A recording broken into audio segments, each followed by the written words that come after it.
Good morning. Today I intentionally picked my yellow mug because I am having a lot of pain in my solar plexus today. I'm not sure what all that is about, but I figured bring that yellow in. The solar plexus has to do with our, good morning Amanda, has to do with our personal power. And kind of interesting. I have to give that a little thought today. So, good morning, good morning. Yesterday I had my BQH session with Crystal, the energetic alchemist. BQH stands for Beyond Quantum Healing, and it's sort of an offshoot of the quantum healing hypnotherapy. And it was interesting. It's basically past life regression, and the difference with it though is that I was communicating with my spirit guides directly. It was I have to go back. I got the recording from her yesterday afternoon, and I haven't had time to sit and listen back through it because there are parts of it that I don't remember. And I was talking to my mom and telling her about it last night, and as I was talking I was remembering more parts and pieces of it, but there are still kind of blank spots in that I don't remember. I feel like I cleared a couple of things that were really important for me to clear, and I was really, really grateful for that. And I had a little bit of frustration in there, as that there was a lot of distracting noises from like landscapers outside, and I was kind of annoyed by it all, and kind of came back up, but then I was able to go back down and go even deeper through my hypnotherapy session. So anyway, I feel like it wasn't as long as it should have been. In BQH, typically, I mean, sometimes the sessions are, they can go anywhere from like 4 to 7 hours. Hey, shh, quiet. I'm talking right now, okay? You can play with Bubble Webbit later. Connor? That's Connor. Hi, Emily, how are you? And so, anyway, this was only like an hour and a half, so it was supposed to be a couple of hours, but you know, I feel like I got some benefit from it. I feel like I wasn't quite complete. I didn't get everything from it that I wanted to get from it, and that's not. I mean, that's kind of me and when I kind of got into my head during it, and you know, it happens sometimes, and so we had to do some backtracking and stuff. So, oh, did she? Your dog perked up her ears. Hi, Shelly. It's funny. That happens. The other day, I was re-listening to one of these, and Connor had been whining in the background. And so anyway, I think I was uploading it onto YouTube. That's how I was replaying it or hearing it. And I can hear Connor whining, and I failed to realize that it was on the video. And I kept looking over at him going, why are you whining? What is the matter?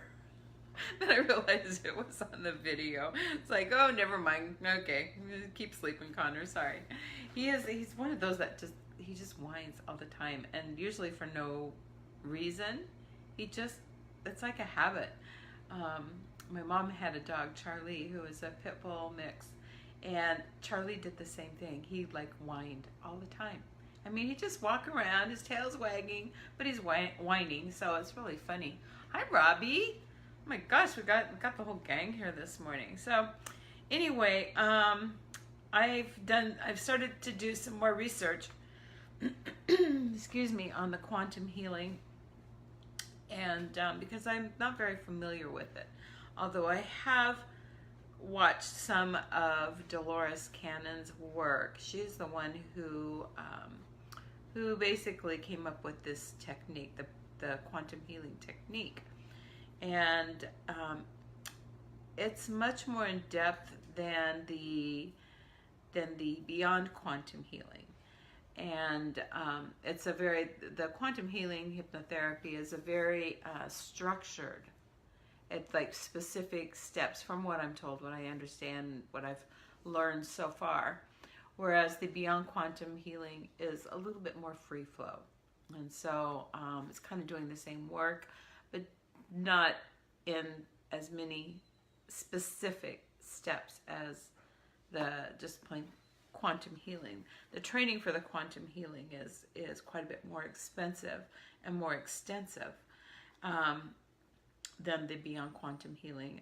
The BQH is very inexpensive, and there aren't any requirements as far as doing an internship and stuff like that, which you have to do with the quantum healing. So anyway, I'm very fascinated by it, and I am studying up on some of Dolores Cannon's work, and I downloaded a couple of her books onto my Audible yesterday and started one of those this morning.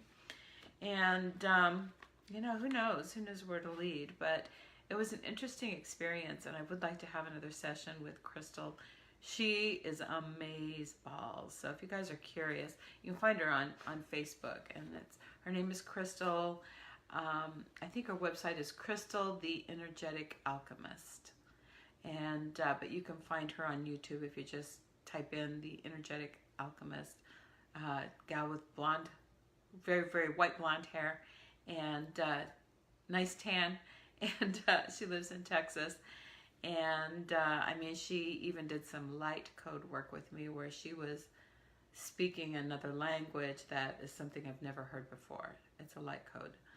And the interesting part of that was when she was doing that, I knew roughly what she was saying. That was kind of like do do do do do do do do. It's like this going on. I don't know. It's not like that, but you get the idea.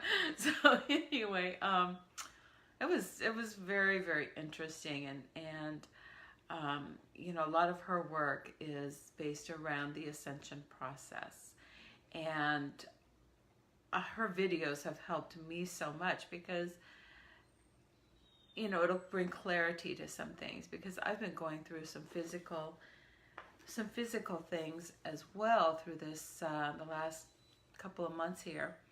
And then to hear her, if you're whining, then to hear her talking about the same things. Yes, I will post her link. To hear her talking about the same things, it's like, oh wow, that's from that, just, weird shit, like liquid coming out of your ears.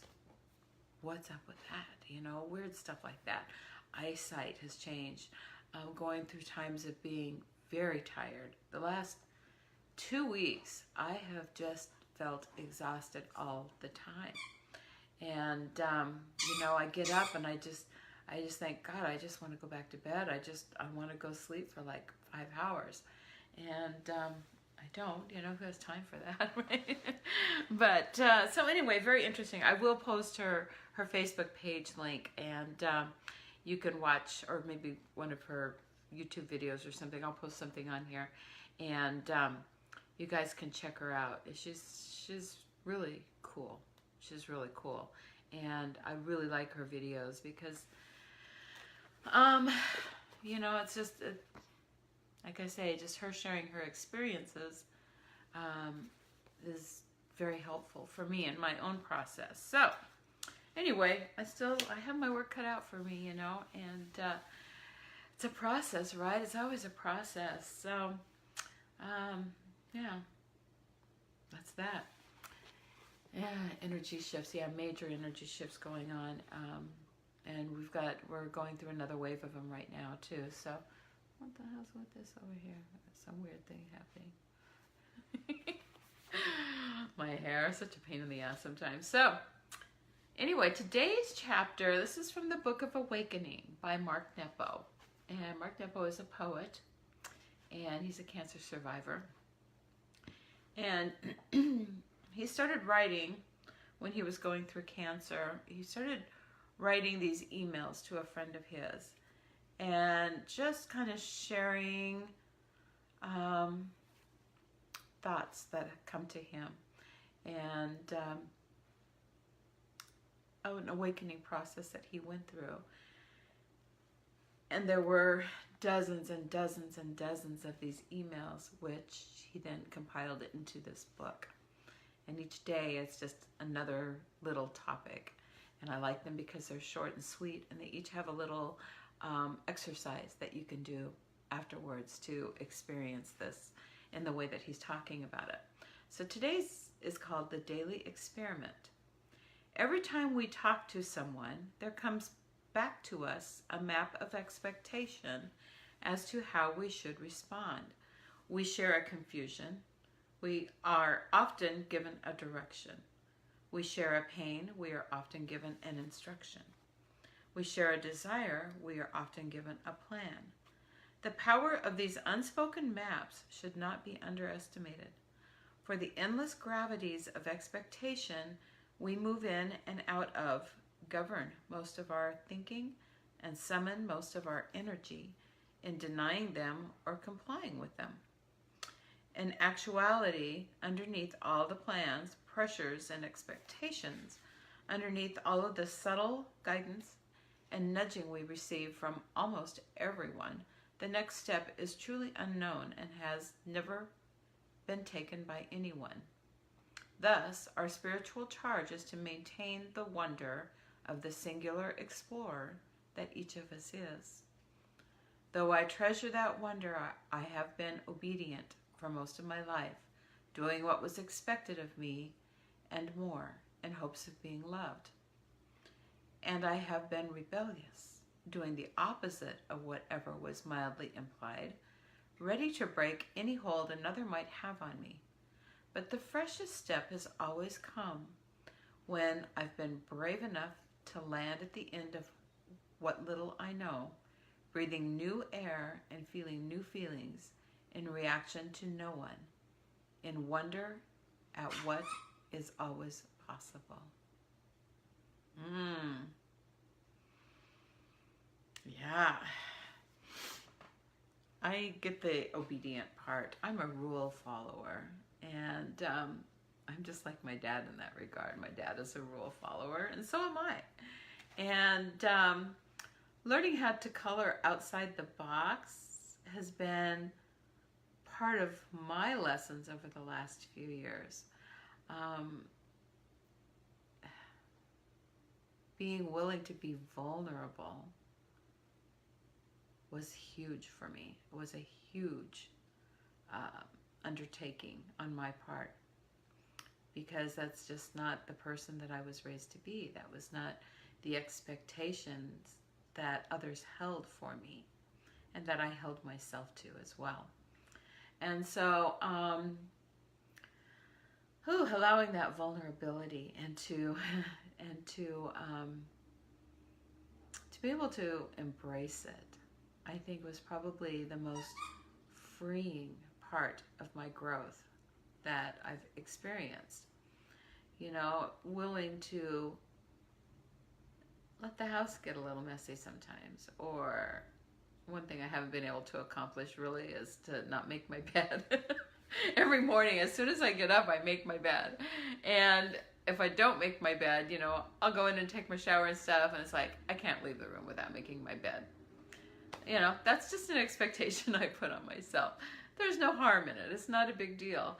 But sometimes you have to stretch yourself and learn to be a little messy. And that's really hard for me. So I understand this obedient part very well. I've also been a rebel from time to time, gone my own way. You can probably ask my dad about that. Seems about age 17, 18, that was pretty much my the way that I operated, and which, you know, I think is fairly typical.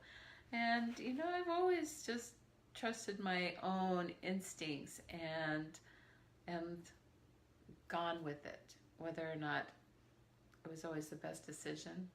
You know, it was what I felt I wanted to do right then. Oh, you have the opposite point. You need to learn how to clean. Yeah, see, sometimes we have to stretch ourselves and do something that's not part of our nature. And you know, it's expanding your mind and becoming more balanced. I think that's really the key, is finding a balance there.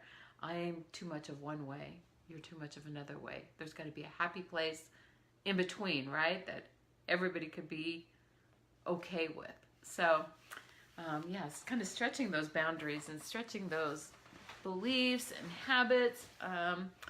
Not always easy.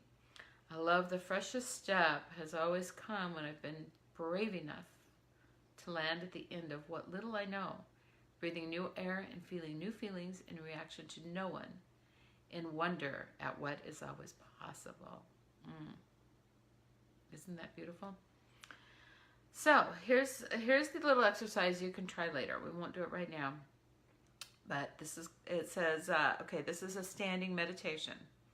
Center yourself, and though everyone who's ever lived has walked, realize that no one has ever taken the step that you were about to take. Love that. Inhale slowly and breathe in this paradox. Exhale all your thinking about taking steps. Simply breathe and practice what is new by taking the step before you. What a beautiful and simple way to do that. You know, it's being in the now. It's being in the now and realizing that everything we do in every moment is a one-time thing. You know, it might be a habit that we repeat every day, but in this moment, it's never going to happen exactly this way again. Get what I'm saying? Yeah, it's like, you know, we think that we have to have a whole new experience in order to have that feeling, and we don't. You know, yeah, I make my bed every day. Every day, though, it's a little different process because the bed doesn't start in exactly the same way, and it doesn't end in exactly the same way. You know, simple. I think it's, yeah, being in the now, exactly. Challenging, but very important. It is so important. And, you know, we're always either in the past or we're thinking down the road. And that's what's so beautiful about meditation. It's just being right here, right now. Not always easy to let go of the thoughts in the past and the future while in meditation. But when you can get to that place, that's, to me, that's like where that healing really comes in. That's where the messages become very clear. And just that feeling of peace is when you are right here, right now. So I love that little exercise. I'm going to try it. I hope you do too. And just appreciating those little things, right? Appreciating those little moments that will never come again. So thank you for being here. Thanks, Amanda. It's nice to see you. Emily, thank you for being here. And Shelly and anybody else who's hanging around. I will post that link for Crystal and check out some of her stuff. You know, some people resonate with us and some don't, and it's very individual. So, you know, I hope that you guys find it helpful. But I'm not attached to the outcome, so if you don't, it's okay. I'm all right with that. Thanks for all the hearts and love. And you guys have a great day. It's Friday. It's Friday. It's Friday. It's Friday. So happy Friday. Happy Friday. Made it through the short week here. And usually those short weeks are a little more stressful than normal weeks because we're cramming more stuff in, right? Yesterday it was so weird though. Yesterday all day I thought it was Saturday. And I kept forgetting that I had to work. And it's like, oh crap, I gotta go get my stuff done, you know? And it's like, I would be off doing something else, reading something, and pull myself back going, wait a minute, it's Thursday, it's not Saturday. I could not get out of that mind frame yesterday. It was crazy. So anyway, the good news is this is not Sunday, this is Friday, and the weekend's coming. So I'm taking a cooking class tomorrow. Sourdough bread. Is that like too cool? It's something outside my box, something different, you know, and I have to push myself to do those things sometimes. So have a great day, and I'll see you all tomorrow morning, And peace and blessings to you. I love you. Thank you for being here. Feel free to share anytime. Bye.